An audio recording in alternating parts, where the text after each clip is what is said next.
Imported حکومت نے ایک اور بڑا گول حاصل کر لیا ہے، منزل مقصود تک پہنچ گئی ہے۔ گویا اس حکومت کے ہاتھ گوہر مقصود آ گیا ہے۔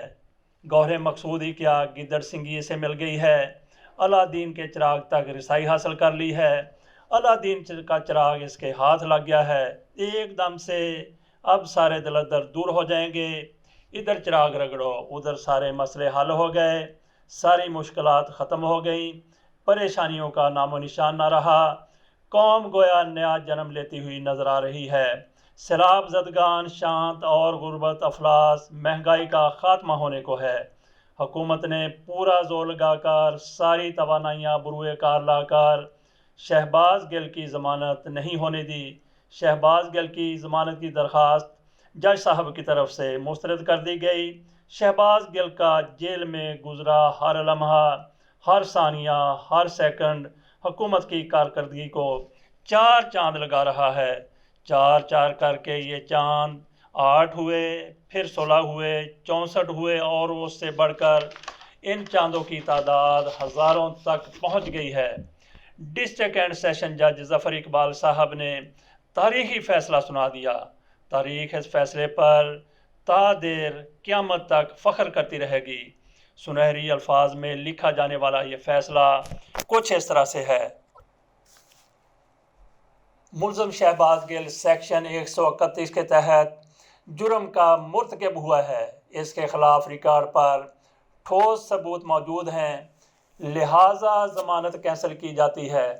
فیصلے میں مزید کہا گیا ہے کہ تھانہ کوہسار میں درج مقدمے پر ملزم نے ضمانت بعد از گرفتاری کے لیے درخواست دائر کی تھی۔ مقدمے کے مطابق ملزم شہباز گل نے افواج پاکستان کے خلاف اکسانے کی کوشش کی۔ شہباز گل نے افواج پاکستان کی بدنامی اور گروپنگ کے حوالے سے بیان دیا۔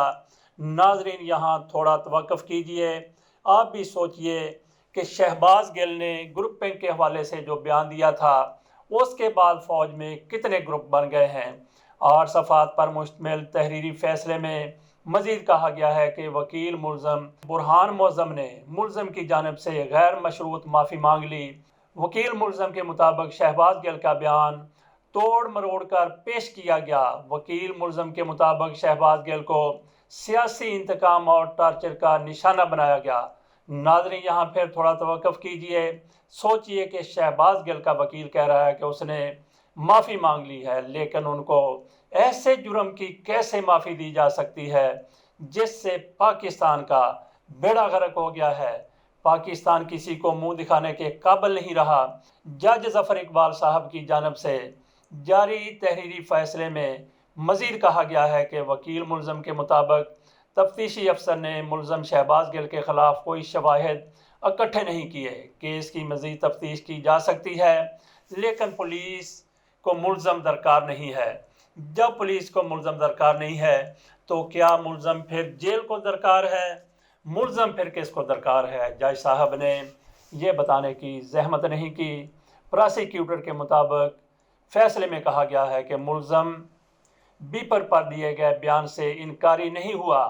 مقدمے میں ملزم کا مخصوص بیان درج نہیں کیا گیا۔ ٹرانسکرپٹ سے ملزم کا جرم ثابت ہوتا ہے۔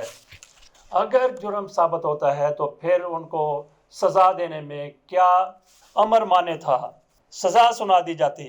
تحریری فیصلے میں یہ بھی کہا گیا ہے کہ پراسیکیوٹر کے مطابق شہباز گل نے 12 قوانین کی خلاف ورزی کی ہے، لیکن بغاوت پر اکسانے کی دفعہ متعلقہ ہے۔ شہباز گل نے جو کچھ کہا ہے اب اس کو بھگتنا پڑے گا۔ عمران خان نے گزشتہ رات ٹیلی تھون میں 5 ارب روپے سیلاب متاثرین کے لیے اکٹھے کیے، مگر یہ ایک دہشت گرد کی طرف سے اکٹھے کیے گئے پیسے ہیں جو بحق شہباز، نواز اور مریم مستوجب ضبطی ہیں۔ یہ ساری رقم ان تینوں کے حق میں ضبط ہو جانی چاہیے۔ عمران خان کو یہ حکومت گل کی طرح پکڑے اور جیل میں ڈالے تو ملکی قرضے اتر جائیں گے۔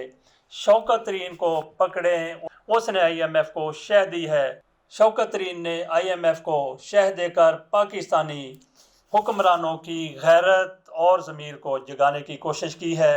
اس سے بڑا جرم کیا ہو سکتا ہے کہ حکمرانوں کی غیرت کو جگا دیا جائے، ان کے ضمیر کو جگا دیا جائے۔ حکومت اب ان لوگوں کو بڑے سے بڑا انعام دے، ان کو ایوارڈ دے، جتنی بھی ان کی ستائش ہو سکتی ہے وہ ضرور کرے۔ جن لوگوں کی طرف سے شوکت ترین کی محسن لغاری اور تیمور جھگڑا کے ساتھ ہونے والی ٹیلی فون گفتگو ریکارڈ کی گئی، اس کو سنوارا گیا، اس کو خوبصورت بنایا گیا، اس کا ٹرانسکرپٹ تیار کیا گیا، اور مسلم لیگ نون کو وہ سارے کا سارا وہ ساری آڈیو ویڈیو تحفہ میں دے دی گئی، جسے مسلم لیگ نون کی قیادت کی طرف سے لفافوں میں بند کر کے لفافوں کے حوالے کر دیا گیا، اور انہوں نے اس کو تشت از بام کر دیا۔ آؤ مل کر سارے کہیں، ساڈا میاں آوے ہی آوے، ایک زرداری سب پہ بھاری۔